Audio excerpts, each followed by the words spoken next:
Boomer!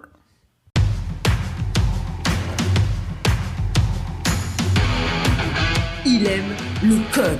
Il faut que la communication soit codée, mais de façon claire et transparente. La rigidité, c'est pas pour lui. Mon nom est Francis Parent-Valquette et vous écoutez le Sandro Show. Mais le plus important, c'est qu'il est bélier. Aujourd'hui, je voulais faire un épisode sur d'autres choses et je voulais faire référence à cette expression-là dedans. Et je me suis dit, ça serait bon que je parle de qu'est-ce qui est cette expression-là avant pour mettre un certain contexte. Fait que si jamais tu écoutes les épisodes dans l'autre sens, genre tu descends, ben tu vas comprendre peut-être qu'est-ce que j'ai dit dans l'épisode de demain. Bref, cette expression, c'est boomer. Mais avant de parler d'expression, du contexte, de comment j'en suis arrivé là, comment je suis arrivé à l'utiliser, je voudrais faire peut-être une petite parenthèse sur qu'est-ce qu'un boomer. Quand on parle d'un boomer, on fait référence à la génération qu'on appelle baby boomer. Donc, les gens qui sont nés après la Deuxième Guerre mondiale, à partir de 1946 à 1964. En fait, 1946, je ne sais pas quand tu vas écouter ça, donc de 1946, de 1939 à 1945, si jamais tu arrives d'une autre planète, il y a eu une guerre qu'on a appelée la Deuxième Guerre mondiale. Et à l'époque, il y a eu une circonscription. Au Canada, c'était-tu la circonscription? Il faudrait vérifier.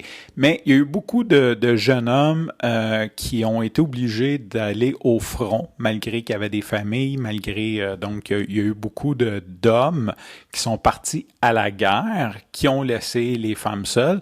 Et quand tu pars à la guerre, je sais pas, certains, ils ont pas tout fait les 5 ans au complet, 6 ans au complet, là, mais tu pars plusieurs mois, plusieurs années à la guerre, ben, quand tu reviens, puis qu'il n'y a pas d'Internet, qu'il n'y a pas d'Instagram, qu'il n'y a pas de podcast, qu'il n'y a pas de Sandro Show, puis que ça fait quelques années que t'es pogné en boys à faire... Tu sais, on a l'impression que la guerre, les gens sont allés dans tranchées, là, mais il y a des gens qui sont allés... J'ai une histoire du père de mon beau-père qui, lui... il était genre entraîneur, il faisait les loisirs sur un camp, sur une prison militaire, genre. Fait que lui, il allait là, puis il organisait genre des olympiades pour les prisonniers, là. Fait que c'est pas tout le monde qui sont allés à la guerre qui avait nécessairement un gun puis de la boîte d'en face. Mais là, je déroge un petit peu du sujet de boomer. Donc, quand tu reviens de la guerre, tout ça pour dire, quand tu reviens de passer un certain temps comme ça, quelle est la chose que tu as envie de faire en arrivant? Bien sûr, c'est de faire l'amour et à ta femme ou peu importe. Ce qui a créé un baby boom. Donc, il y a eu beaucoup d'enfants qui sont nés. En même temps, si on compare à il y avait plus d'hommes ou très peu de jeunes hommes disponibles, c'est sûr que les 5-6 années d'avant, il y a dû avoir une descente aussi. Il devait y avoir moins d'enfants. Et là, il y a eu une explosion. Donc, cette génération-là, on les appelle les baby boomers.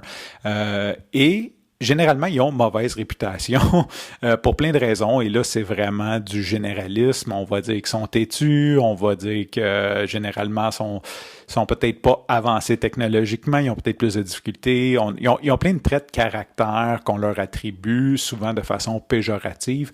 Et c'est bien correct. Je veux dire, on va toujours attribuer à la génération d'avant leurs défauts. On verra peut-être pas qu'ils ont quand même fait beaucoup avancer les choses, les boomers.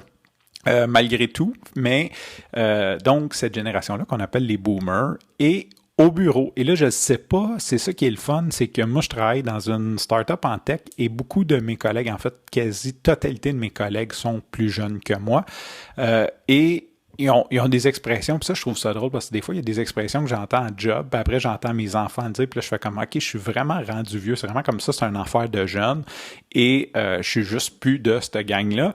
Et l'expression que je voulais te parler aujourd'hui, c'est l'expression boomer. Donc, au bureau. Puis là, je sais pas si c'est une expression qui est adoptée, genre comme à grandeur du Québec, ou si c'est vraiment juste le corps, mes collègues. Mais c'est ça, c'est de se traiter de boomer. Fait que quand on fait, je sais pas, là, mettons que tu t'effaces un document ou tu fais une erreur ou, mettons, ton travail n'est pas optimal dans le sens que tu travailles mal avec la technologie ou tu fais une gaffe ou whatever. mettons que tu cliques sur un bouton sans faire pas exprès, ben la joke c'est qu'on se traite de boomer. Donc quand c'est comme un peu dire t'es un vieux, t'es vieux, t'es dépassé technologiquement. Puis là je sais pas, je devrais raconter ça parce que peut-être les normes du travail apprécieraient pas de savoir qu'on se traite de boomer, mais on a une bonne culture d'entreprise. Puis je pense que c'est quand même fait dans le respect et dans le plaisir surtout de se traiter de boomer. Fait que tout ça pour dire, cette expression-là me fait vraiment rire. C'est une expression qu'on utilise justement pour parler un peu du dépassement. Si je le définirais, c'est vraiment de parler de quelqu'un qui est dépassé. On va le traiter de boomer, entre nous, bien sûr. Et ça va mettre la porte à le sujet de demain qui va être un fait que je me trouve un petit peu dépassé. Fait que sur ce, je te remercie pour ton écoute. Je te dis à demain et bye bye.